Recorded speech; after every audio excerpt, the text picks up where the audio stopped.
When the war with Gaza broke out in 2008, Rav Emmanuelov and his unit were stationed at the border, getting ready for a ground invasion.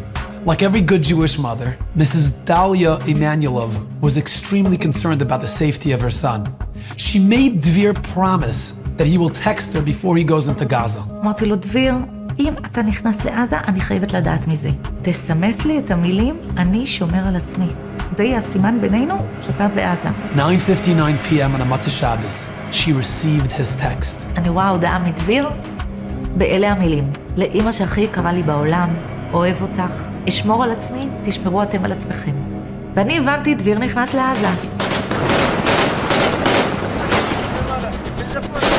Sadly, that was the last time Mrs. Emmanuelov heard from her son. סמל ראשון, דביר עמנואלוב מגבעת זאב, הוא ההרוג הראשון של מבצע עופרת יצוקה.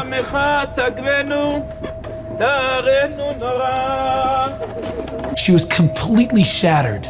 She couldn't believe that she lost her son so soon after losing her husband. הרגשתי שקיבלתי סטירת לחי תוך פחות מ3 שנים, סטירת לחי נוספת. התחילה השבעה, ואני כמו איזה זומבי, מרחפת, שום דבר לא מרגישה, אני מאוד כועסת, לא מברכת, לא מתפללת.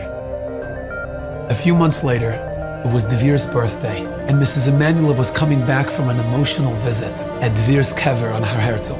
When she walked into her home, she was overcome with this deep sense of loneliness. אני מסתובבת בין קירות הבית, והבית ריק, ממש ריק. ואני מרגישה כאילו הקירות צורכים את הריקנות. בעלי לא פה, דביר לא פה, הבנות שתהיינה בריאות גם לא פה, אז אני לבד בבית. She sat down in a chair and burst into tears. And for the first time since Dvir was killed, she started talking to Hashem. אמרתי לו, מה זה? למה? עשיתי משהו לא טוב? אם עשיתי משהו רע, אני צריכה לדעת. ואז החלטתי שאני דורשת. אני רוצה סימן שאני במציאות. אם זה חלום רע. A short while later, her youngest daughter called her up, and she told her that there's this big concert going on in Kiryat Chutzot by this famous Israeli singer, Mère. הלכנו להופעה, ואנחנו יושבות שם בספסלים. 5 minutes before the concert begins, she feels a tap on her shoulder. She turns around, and she sees there's a 3-year-old child. הוא נראה לי כמו מלאך, יפה תואר, חיוך של זהב, טלטלי זהב, עיניים כחולות. ואני אומרת לו, שלום, איך קוראים לך? אז הוא אומר לי, אשל.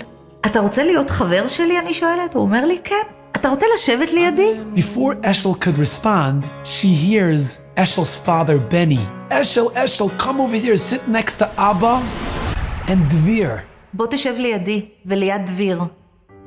אני שומעת את השם דביר, ואני מסתובבת לאחור, ואני רואה את האבא מחזיק תינוק. ואני אומרת לו, סליחה, בן כמה התינוק? הוא אומר לי 0.5 שנה? הוא נולד לפני עופרת יצוקה או אחרי? אז הוא אומר לי אחרי. She says, I'm sorry for being so intrusive, but why did you name him Dvir?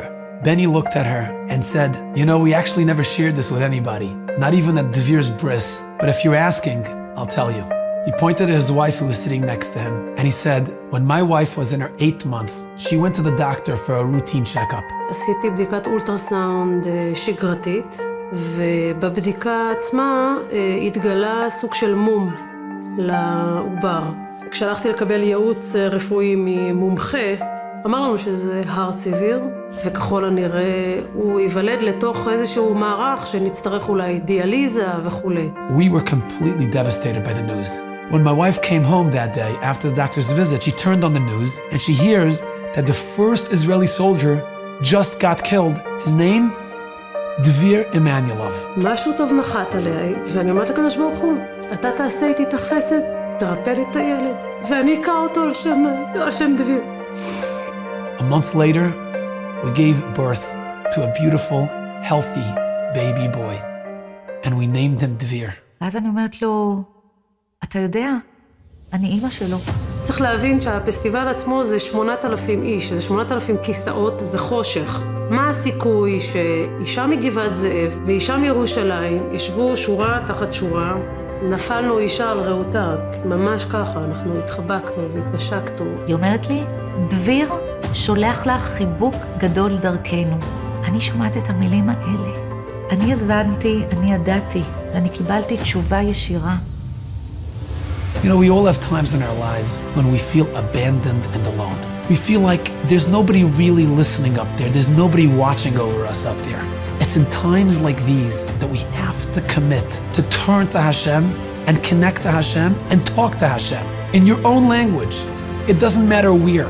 While you're driving to work, washing dishes, or folding laundry, Hashem wants us to ask Him to help us feel His presence in our lives. Try it. The results can be surprising.